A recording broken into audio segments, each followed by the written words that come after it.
Breaking down the results of Arizona's primary and the candidates appearing on November's ballot.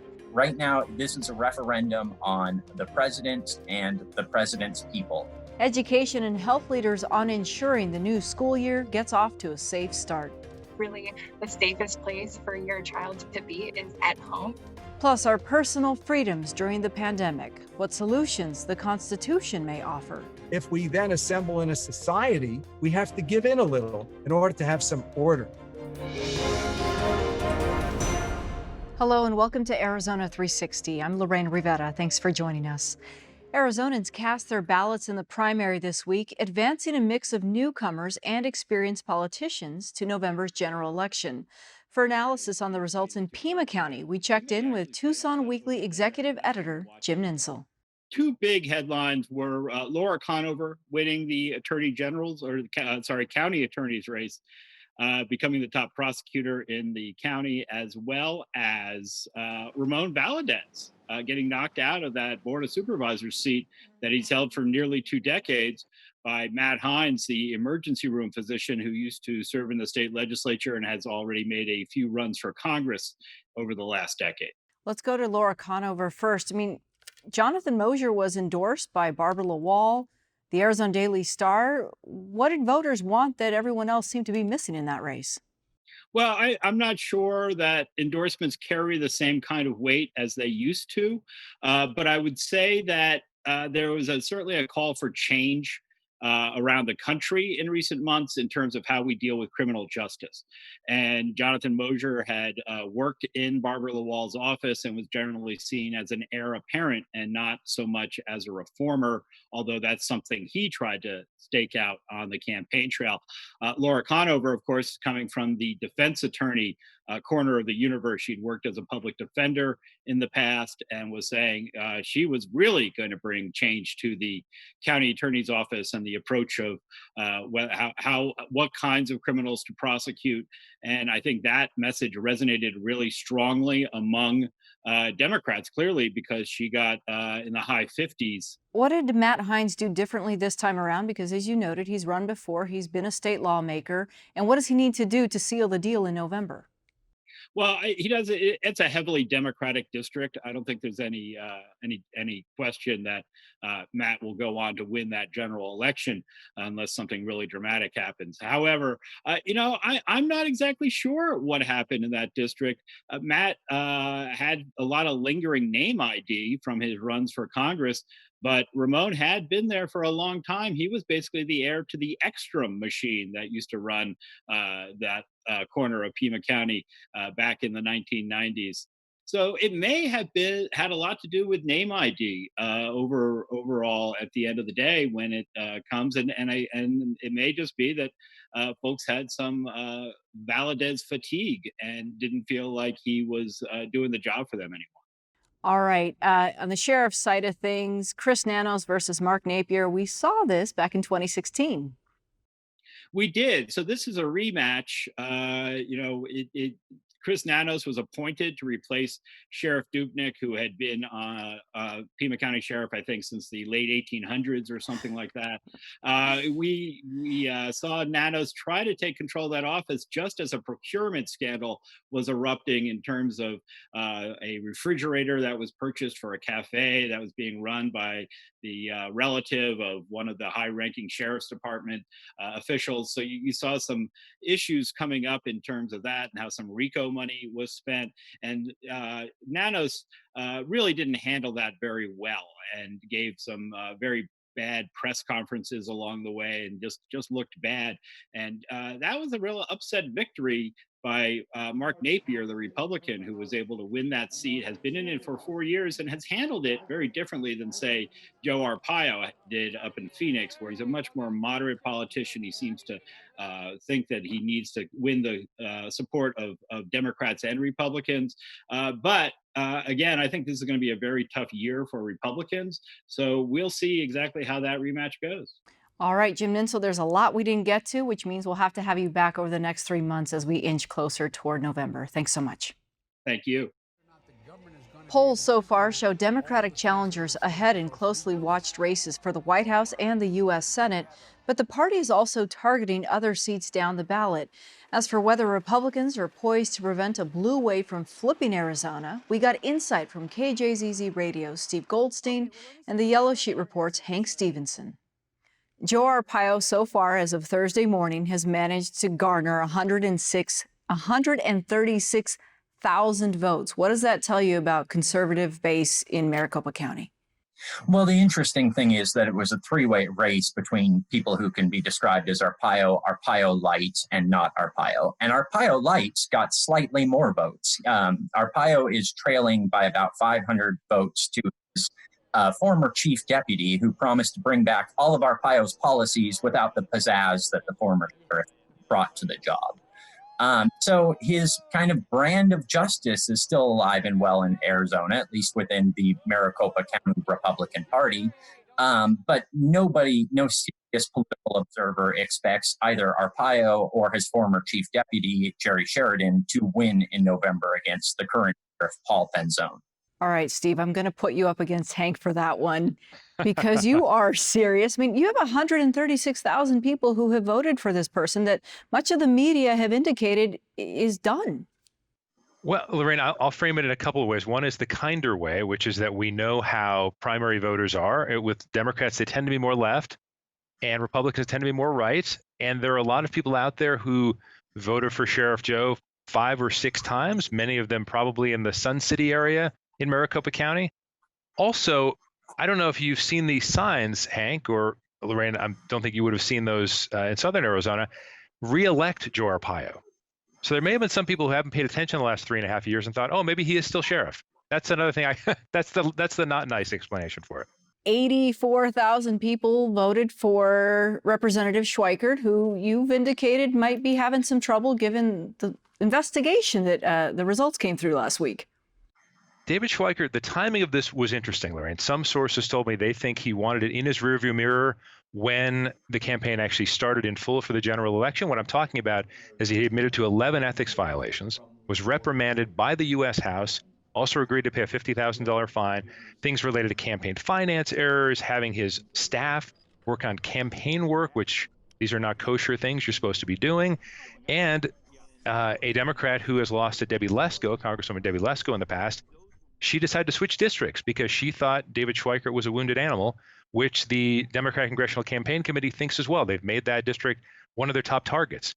So Schweikert is in a very Republican district still, but it's a Republican district that's considered highly educated, affluent, and maybe possibly flipped here. It's still going to be a challenge for Dr. Harold Teperneni, but it could be closer than a lot of people would have thought. All right, Hank, we've got 9 congressional districts here in Arizona. It kind of plays out like the Supreme Court, 5-4 right now with the numbers of Democrats and Republicans. What are we teeing up for here in November? The only real race to watch outside of some sort of freak occurrence is going to be CD6. And I think that's Schweikert's district. And I think that is a long shot for Democrats. That's the one that they're focusing on because frankly, the rest of the districts that Republicans hold right now are just completely unwinnable. And if there's a year and a person who can make CD6 competitive, it's this year and Teperneni. Still, it's an outside chance.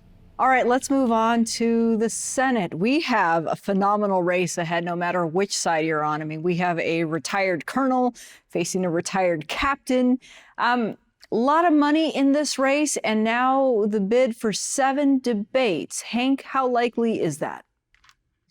I put the over-under at 3 debates, and I'm taking the under on that.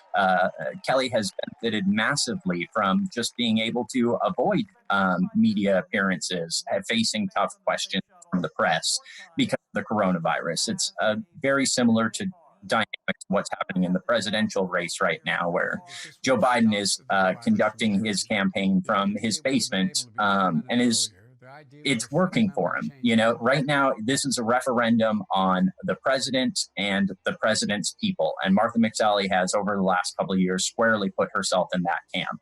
And the Democrats want to keep it that way. They think that's their best chance of winning, to just make it a referendum on the current leadership without having to really go before the lights and the cameras and explain their own vision.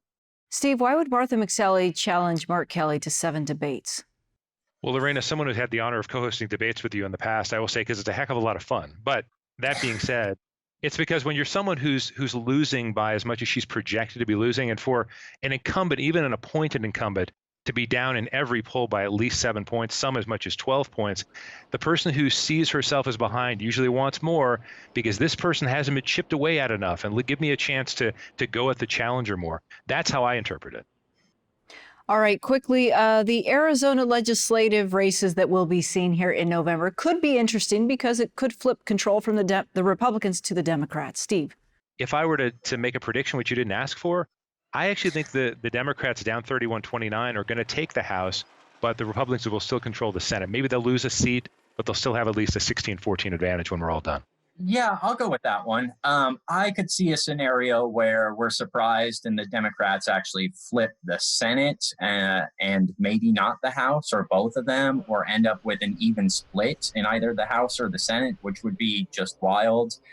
If you want a real bold prediction, 2 years from now in the 2022 election, we'll be with totally different districts, and those will be much more friendly to Republicans. I say Democrats win a majority in one of the chambers at least this year, and then lose the majority by 2022. Baby steps, Hank. We got to get past November 1st. All right. My thanks to both of you. Thanks, Lorraine. Anytime.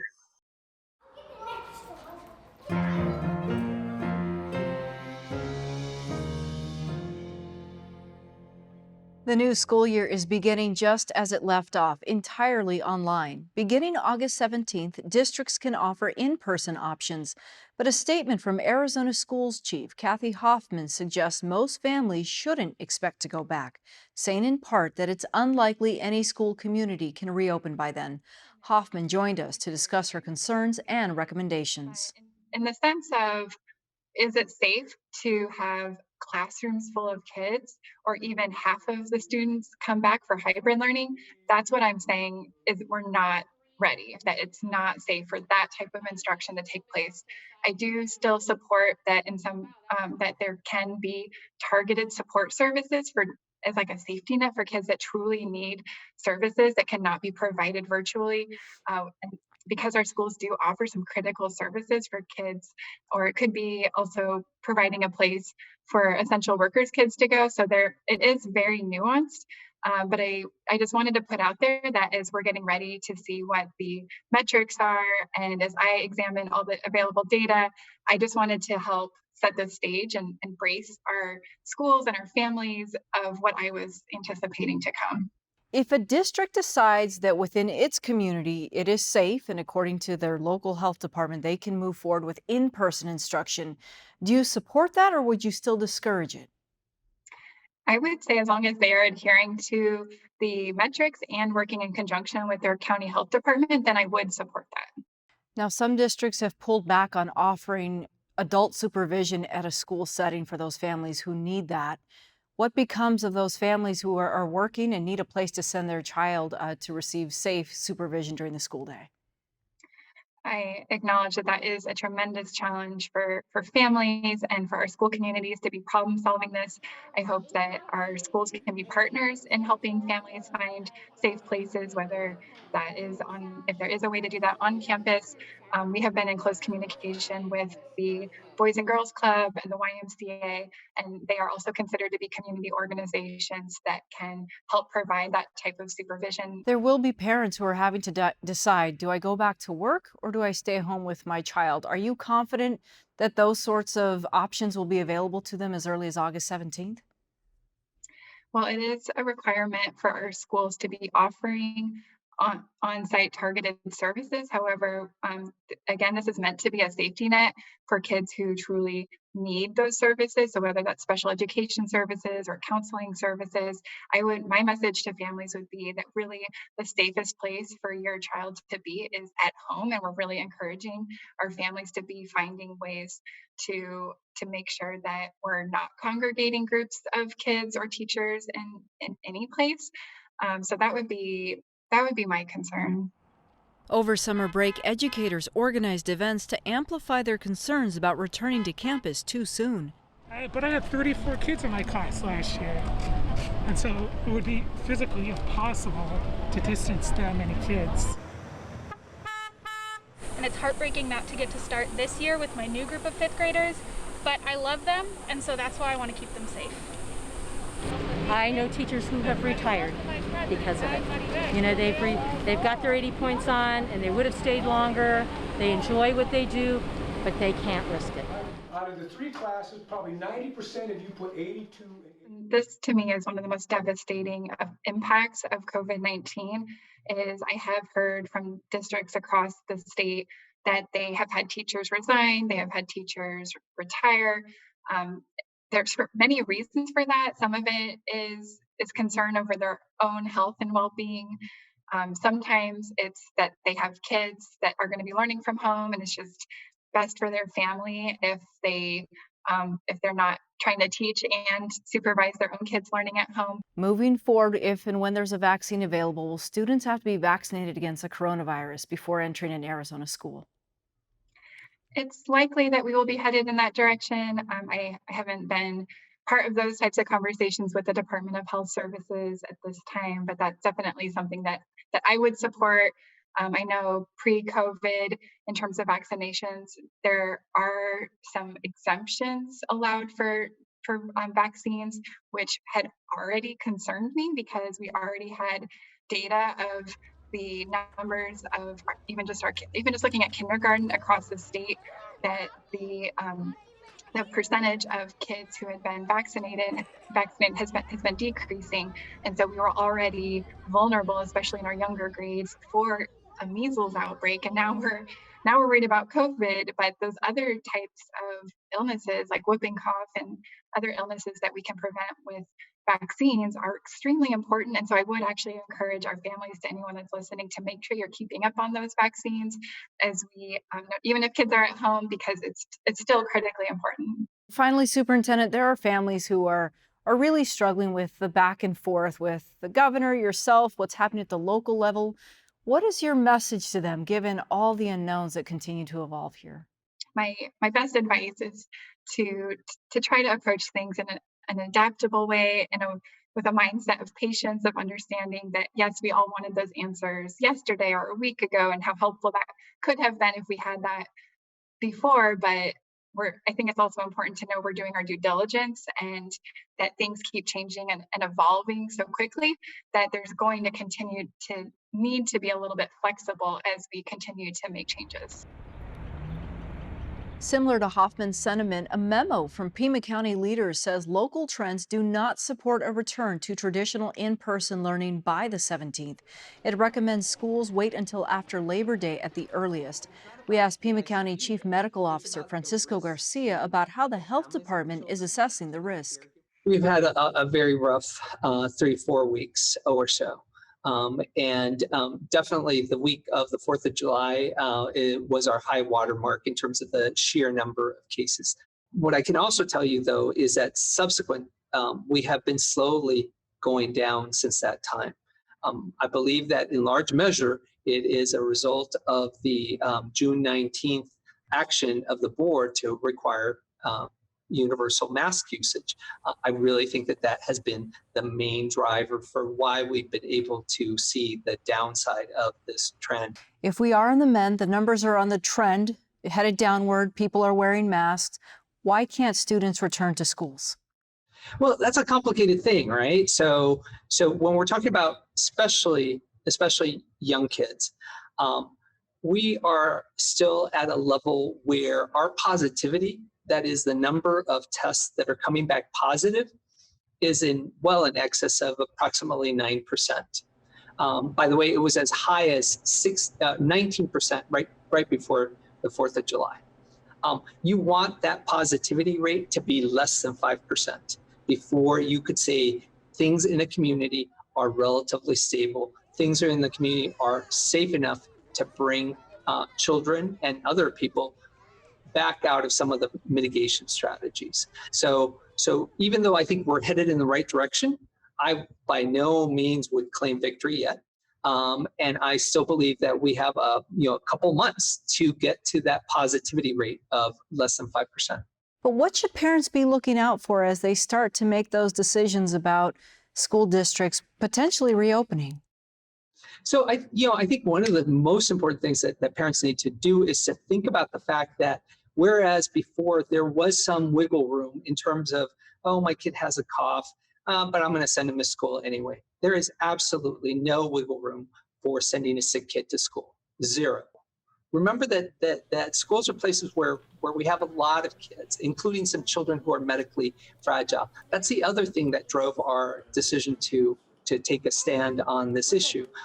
Putting those children back into a regular classroom environment who are medically fragile, I think would be potentially dangerous. What criteria will you be looking at before you give school districts the green light? Well, if you'll recall, back early on, we sort of published 9 different criteria. And those criteria have served us well and have been really good indicators of how this community is doing. Right now, 6 of those criteria are in the red zone. Dr. Garcia, you've been working on this since January 26th, you told me, where you really took part of being a member of task force. Looking back, and I realize hindsight is 2020, what do you wish you would have done differently here in Pima County to stop this spread? I mean, that's a hard question because I frequently ask myself, what can we be doing differently? We activated our emergency operations command very quickly. We mobilized our hospital partners very quickly. We engaged our school district partners very quickly, our ambulatory care sector. I think our biggest deficiency is the same deficiency that is being felt across the country. And that is the testing capacity was completely inadequate and was never designed to meet the challenge that we were confronting. And it has put us in the position of having to compete with other counties and with the state itself and even with other states for precious limited testing resources. And now our new issue is test turnaround time. As the tests become more and more available, labs are running into capacity issues, running these tests through their system. And so those continue to be the things I lose sleep over.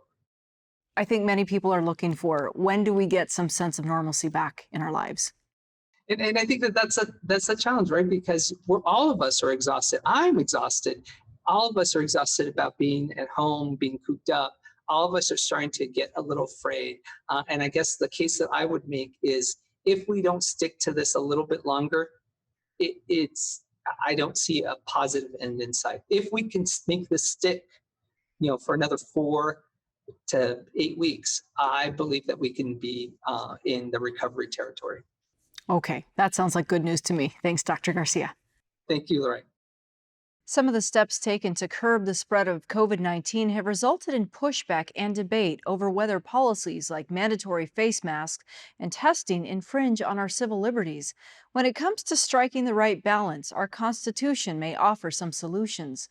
That's according to a new essay written by 3 University of Arizona professors that showcases how our nation's founding document can help us navigate these unprecedented times. We learn more from one of the paper's authors, Dr. Marvin Slepian.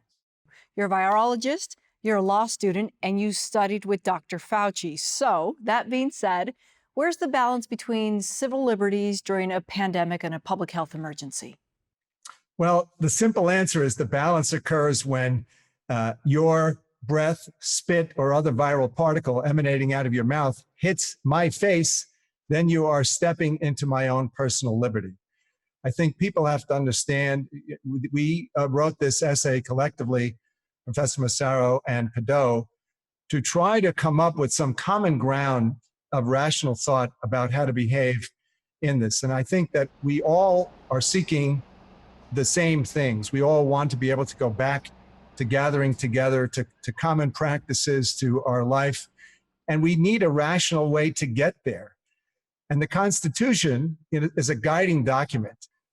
And there are concepts in there for equal protection for everyone, to do things with equality and liberty and balance. For instance, even with the basic liberties of freedom of speech, you can say things, but you still can't shout out in a theater, fire, because basically that's gone too far. So a public emergency like this one, a pandemic, can any of the government response supersede what's currently laid out in the Constitution? You cannot erase the Constitution. That's the principle of America because of a pandemic. And I think we even state that in there. I think the quote was, "It's not a suicide pact." But on the other hand, there is a rational basis to address any law, whether it's a federal law or a state law. And that's what we talk about. And the Constitution provides for that, in the sense that if anything was questioned, there is the ability to first say, is there a rationality to this? Is there a rational basis for what is being imposed? What should an employee make if the employer says, hey, before this, you didn't have to prove that you had vaccines. Now I want you to prove that you've had the vaccine for COVID-19 before you come back to work? We have precedent for that. I mean, you have to bring in a vaccination card for school children to prove that you have been vaccinated for, mumps and measles and rubella. Similarly, health workers have to demonstrate that they have been vaccinated against hepatitis.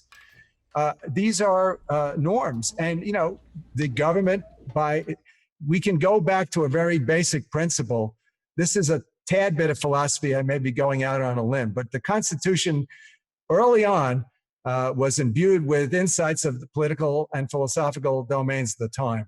John Locke was an English physician and philosopher who basically said that individuals had this sort of natural right to do certain things within reason, but if we then assemble in a society, we have to give in a little in order to have some order. And that's sort of the concept here within the Constitution. Who's defining the norms in a pandemic, in a time of unknowns? You need to listen to experts who know this. I think it would be very interesting to poll most individuals to see if they really understand the difference between a bacteria and a virus as far as how they grow. For instance, bacteria grow on their own. But viruses require a host. You are the host. If we take the host out, there is no virus. That's why we need this element of restriction, of covering, of masks, etc. It's to take the host, which we are, out of the equation. And that's the best way to cut down on the infectiousness and the spread of this virus. Okay, Dr. Marv Slepian, simplifying things for us in the unknowns. Thank you. Thank you very much. That's all for now. Thanks for joining us. To get in touch, visit us on social media or send an email to Arizona360@azpm.org and let us know what you think. We'll see you next week.